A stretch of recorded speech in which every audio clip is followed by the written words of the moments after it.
Hey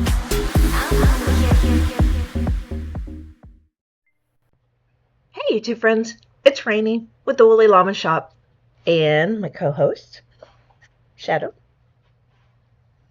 And I am back for my final installment of the, I guess I didn't get all my hair down this morning. My final installment of my craft along for the spring. Just gonna spit it out even if it's in the wrong order.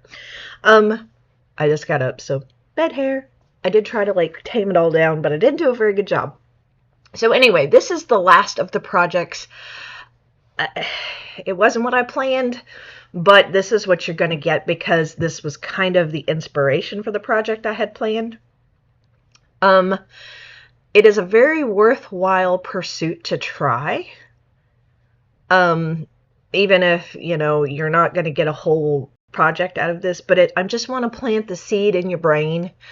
I have been doing this particular thing, this particular motif, since I was a small child, since 13, 14, 15 years old. The subject is English paper piecing. It is where you take a piece of cardboard or your template. This is not the project, but I want to explain a little bit more before I show you.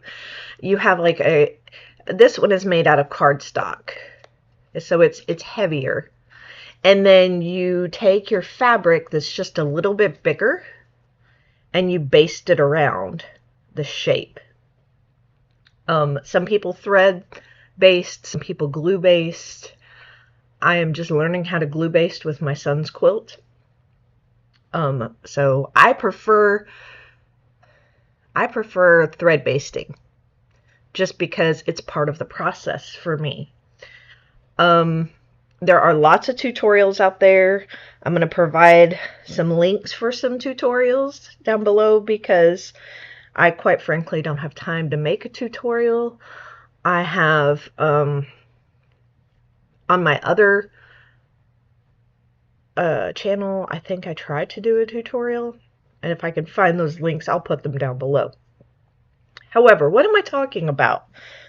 Well, in keeping with the spring theme, this is a grandmother's flower garden motif, and it's all hand quilted, all hand sewn. You can't really see my stitches, they're teeny tiny. And I've taken the template out of this one. There's no more template in there. But there's still templates in these until I attach it to the larger quilt. So my project was to make a little travel pouch, and this was going to be, well, not this one, but if you remember, I gave a teaser with some emoji fabric as, each little face on one of these, and I did not bring it out here to show y'all because it's back in, I don't even know what to call that room anymore because the sewing room is over here. Well, the shop, the whatever is up here, and then I've got that room back there that's just kind of like the supply room, I guess is what we could call it, because that's where we're kind of transitioning in the house. We're moving things around to better have access to our products to sew or to embroider.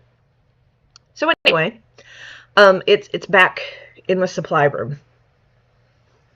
So I have made multiples of these. So in this spring, when I was in such a funk, this was all my mind was capable of putting out.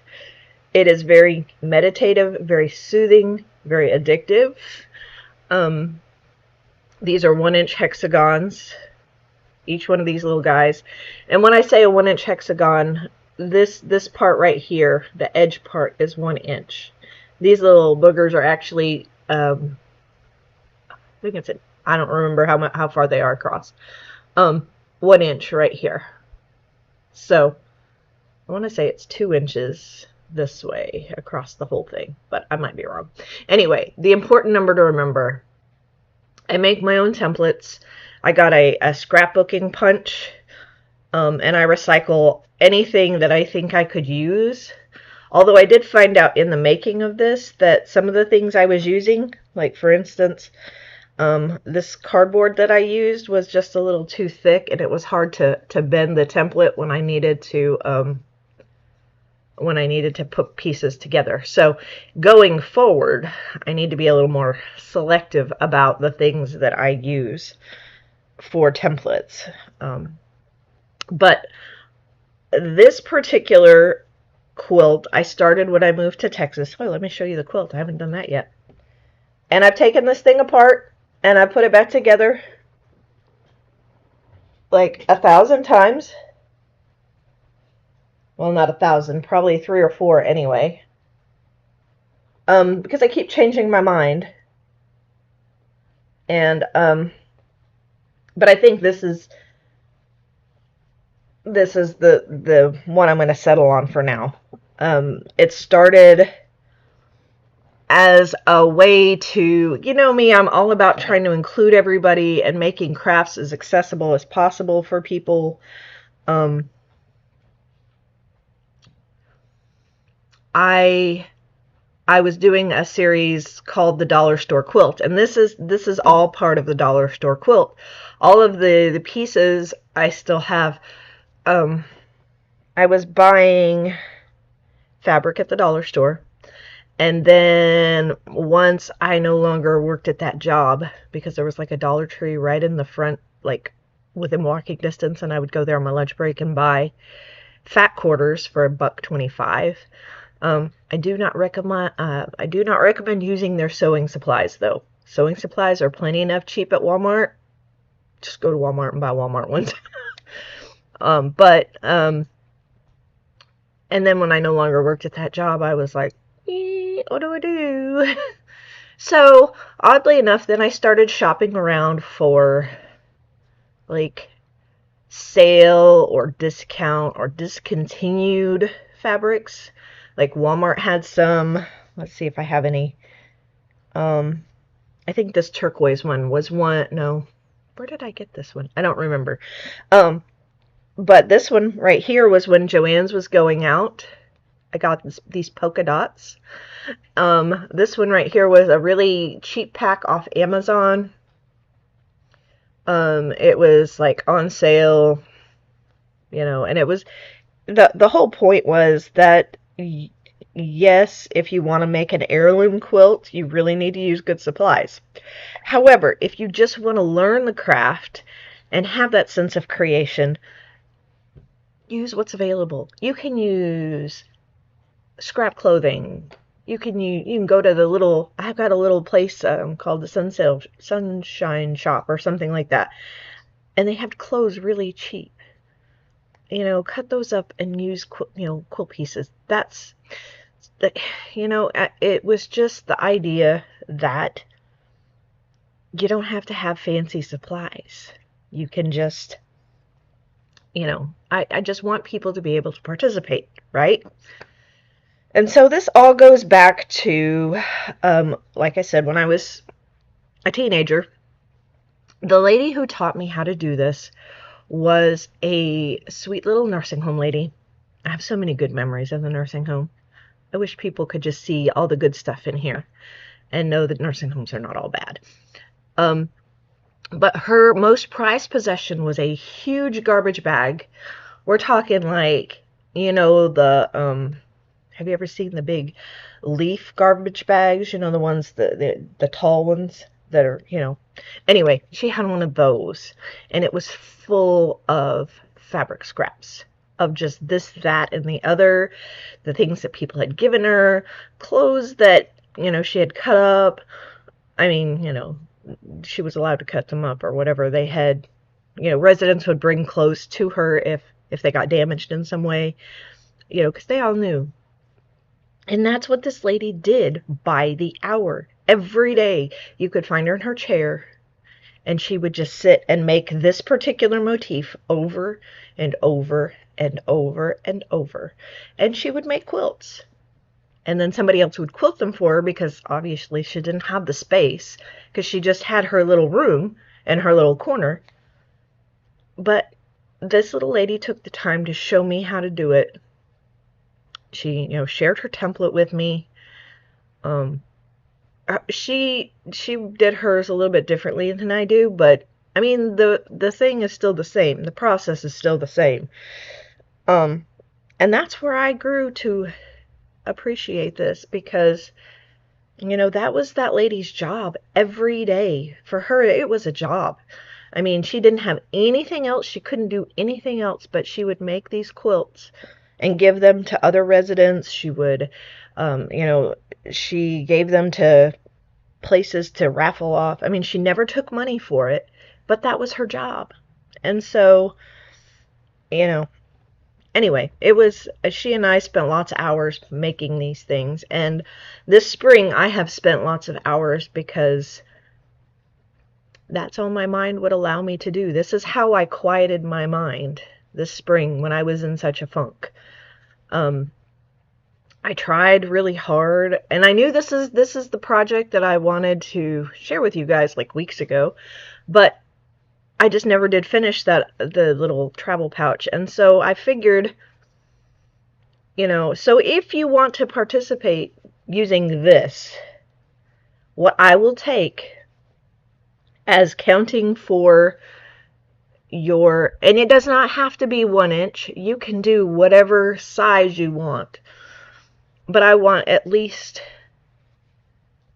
2 of these that are hand sewn. At least 2. Now, if you want to make more, great. If you want to actually go to Pinterest and find your own project, great.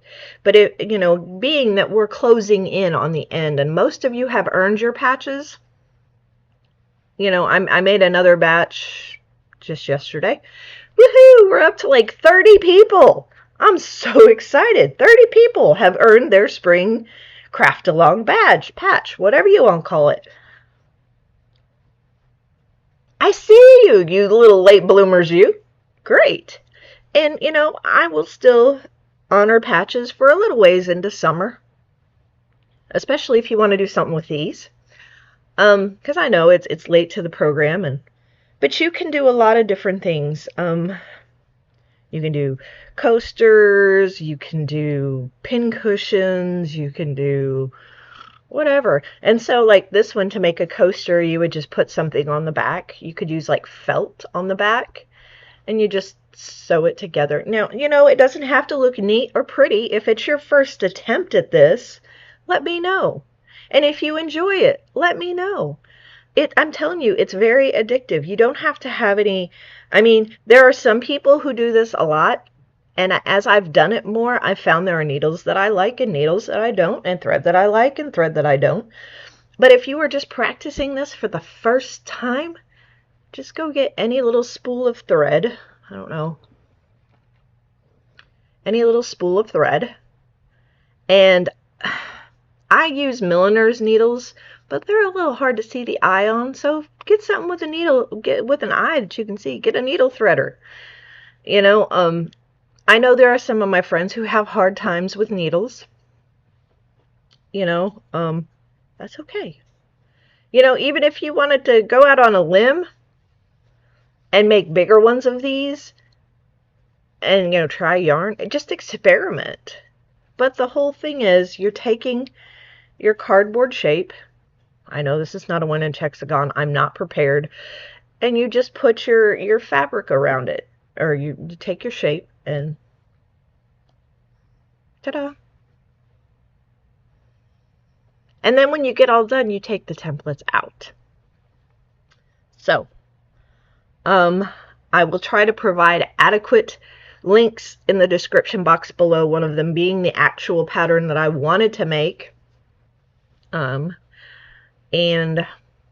I'll put some links if I can find my stuff from my other channel, which if you comment over there, I don't pay any attention to that.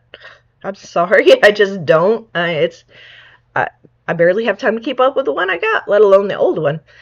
The old one was when I was like a travel nurse way back in 2022. So if I can find the channel, there's a lovely lady named Kate at the Last Homely House. I'll put her link in there. She's the one that kind of got me back into this in 2022 when I was traveling, because this was a portable project. Let me just show you. This little stack of fabric here will make lots of hexagons. And it's smaller than a skein of yarn. So when you're traveling, you're looking for portability, and that quilt is in Missouri in storage. So, and as a bonus, this has nothing to do with it, but I was trying to think, back when my dad was alive and going to dialysis, there was a lady who gave my mom a big tub of fabric, and that is also in Missouri in storage. And she was doing the grandmother's flower garden, so I need to, whenever I go back to Missouri, I need to dig those things out and find my my missing pieces, if you will.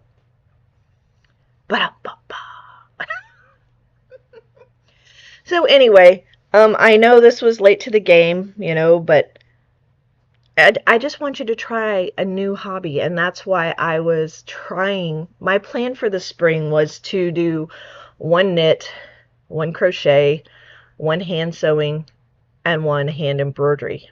But I never got around to the hand embroidery project, and it was really cool. It was like just an outline of a dog or a cat. I had both, and they were both free patterns. And you got to embellish them however you wanted, if you wanted to put little flowers or whatever. And I had a nice little guide to, you know, to make different stitches. So you guys could practice and learn, and it would have been an easy little project for beginners. But I didn't get there because I ran out of time. That's the thing, I was run out of time, and that's why I don't like to plan. And, you know, I could keep going on forever and ever and ever. But, so, if you are interested in winning the tote bag, remember to do the thing you've got to do. And then Sunday, I hope I don't have to work on Sunday. They changed my schedule. I don't think I have to work Sunday the 21st. Come back Sunday to find out who won. Sunday the 21st. But like I said, do that thing that you got to do to get this video in the entry. Because who knows which video it'll be. So, and sorry, Amy, it's only going to be the numbered ones. But thank you for all your participation in all of my videos. I love it. The numbered ones. The ones that have numbers in the titles. Like, it'll say, I think it says something about spring craft along, number da-da-da-da-da. I think. It's something like that. But anyway, and I do have a playlist if you want to go find the playlist for Spring Craft Along. So it makes all that easier for you to find in one place. So let me know in the comments down below if you enjoy alternate crafts, because I'm full of them up here. I'm full of them. And I enjoy sharing them. I enjoy doing all of them.